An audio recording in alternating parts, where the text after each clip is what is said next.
Milestone ট্র্যাজেডিতে নিহত দুজন শিক্ষককে রাষ্ট্রীয় সম্মান দেওয়া হবে। প্রধান উপদেষ্টা ডক্টর মোহাম্মদ ইউনূসের সভাপতিত্বে ক্যাবিনেট মিটিংয়ে এই সিদ্ধান্ত নেওয়া হয়।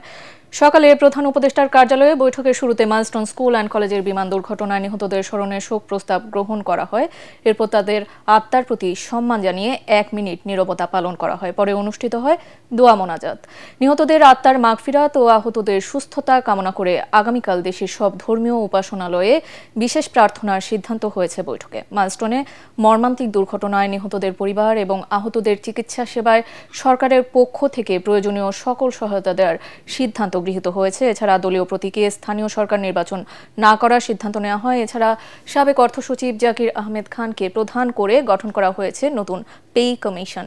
6 মাসের মধ্যে রিপোর্ট দেবে এই কমিশন।